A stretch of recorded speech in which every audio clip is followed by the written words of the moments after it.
Larry Kudlow is with us. Joining us now, White House economist Larry Kudlow. Yeah, he's there.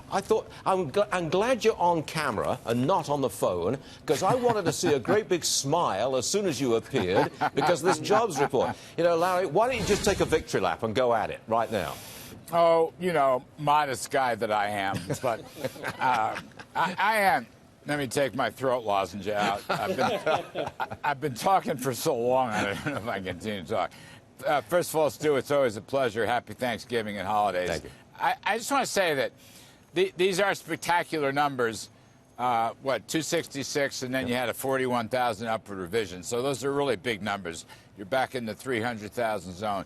But really, I guess the fundamental point, America is working. America is working. And just to go underneath that, what we find looking at the numbers from this month and recent months and the whole year or so, the production workers are getting faster wage gains than their bosses, the managers. Last time I saw that, Stu, was when I was a Reagan Cub Scout at OMB here. It's the same idea. We haven't seen that for many years. And I want to just make one last point surrounding this. America is working. We are in an American workers' boom with respect to income and wages. But look, President Trump has restructured and rebuilt this economy with lower taxes and regulations and energy opening and trade opening, tough trade openings. We are seeing some very big changes in the whole infrastructure of the U.S. economy. And you know what? It's not over yet. I know everybody was talking about a recession a few months ago. I argued till I was blue in the face that that wouldn't happen. This thing is nowhere near over. Nowhere near over. So can we get closer to 3% growth in the early part of next year? Because we've come down from 3%, 2%, we're probably around 2% right now. But with a jobs report like this, wages rising, and all the changes that you've outlined there, Larry, can we get to 3% in the early part of next year? Can we do it? Well, we sure can. We absolutely surely can. I mean, one key here, I'll be general and then I'll be very direct. One key here is, again, my theme of rebuilding and restructuring. President Trump has reestablished and restored and deepened incentives, you know, to work, to invest, to take risks, to start a business. He's not attacking success, he's rewarding success. That's a huge part of the restructuring. Now, to the numerical point, some positive things happening. I mean, look, we ran up against an extremely severe, tight monetary policy. Starting in 2017 and then brutalizing in 2018. Now, the Fed has changed course. They've taken the foot off the brake. The balance sheet is rising nicely. I looked this morning.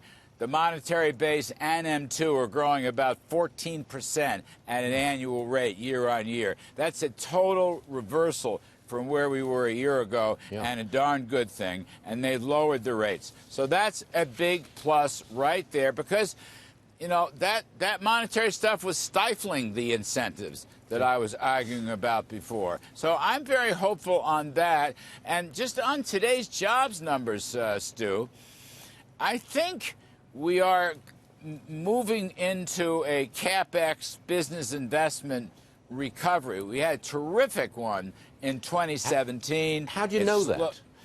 I mean, what numbers can you tell me that we got a capital investment resurgence? Where is it? A couple of things, and it's not overwhelming. So, but I will just say, here's what I'm looking at. You know, I used to be a Wall Street economist, et cetera, et cetera, et cetera.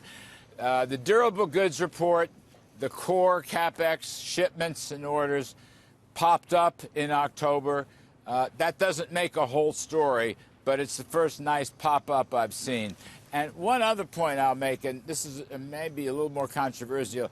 I know the ISM manufacturing was down a bit, but, you know, they're competing with the market PMI, and that broader measure, it covers more companies. That's been up now, I believe, for 3 or 4 straight months. So there's early signs. But the other thing is, Stu, with the GM strike over, I think these employment numbers and the income numbers behind it are really going to produce much more business investment, machinery, and technology, and so forth. And then we got stuff going on. Look, okay. NEC is deeply involved in the 5G build-out.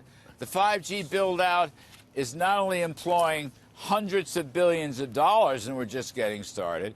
There are going to be hundreds of thousands of people employed, whether it's high band in the cities or mid band in the rural areas. That's already beginning. That's a whole new factor. You know, these are Schumpeterian gales of creative destruction. Technology leads the way. So I'm just saying, America is working. Middle-income Americans are making more money. Their take-home pay is better than anything we've seen in 20 years. So, yeah, I think business is going to start chipping in its part. Now tell me about China trade. I have to ask the question. Every day we seem to get a headline on China trade. The market goes up, the market goes down. It's always indefinite. There's nothing concrete. Can you give us a concrete word on China trade? For example, are we close to phase one deal? You know, are we? Are we close? Well, look, I will say we're close. I will really rather quote the president, who himself, in London and now back in Washington the last couple days, has said virtually round-the-clock talks. The talks have been constructive. The talks have been productive. He's been saying this. He's been tweeting this. He hasn't seen the final deal yet, but he's been pretty optimistic about the movement of this thing. The deputies level, just, let's see, 2 nights ago they had a meeting. We're basically involved now in every aspect of this, so, you know, stay tuned. That's all I can say. Here's what some people are saying. The president will move heaven and earth to keep this economy going into 2020 and into the election. And to keep it going, he'll do anything, including working out a China trade deal, because that will be good for the economy and good for the market. Does he feel that pressure? Is he in that corner? No, I think that's something of a mischaracterization.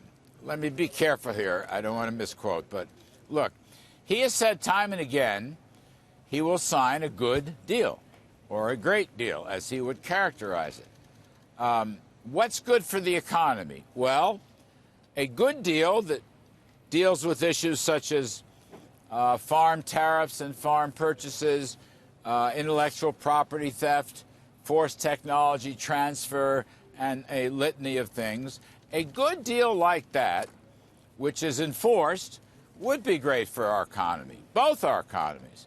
On the other hand, Stu, let me put it to you this way.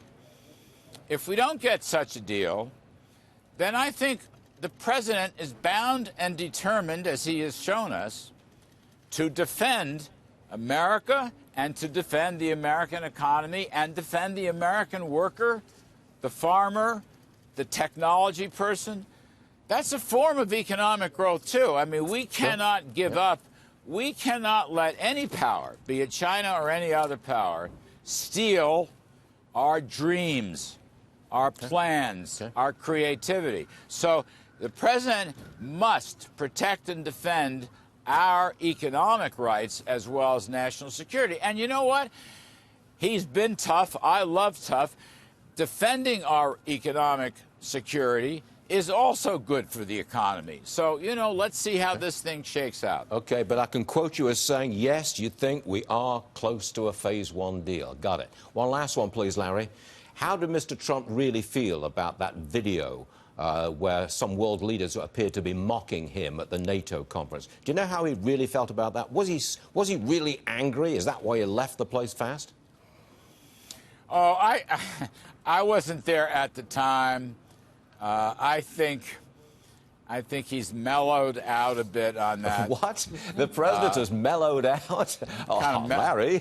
kind of mellowed out. It's such a beautiful day here, Stu. It's sunny. Jobs are coming in. Americans are happy. I'm happy. You're happy. I think the president used the word to describe one of the leaders as two-faced. So Sometimes when you have two faces, you got to pick the best face. Not only are you an economist, you're also a diplomat. You know how to dance around something real carefully, and that was a masterful performance, Larry Kudlow. Thank you, sir. Thank you. Thanks for your time. We appreciate it. We really do. Larry Kudlow, everyone. Thank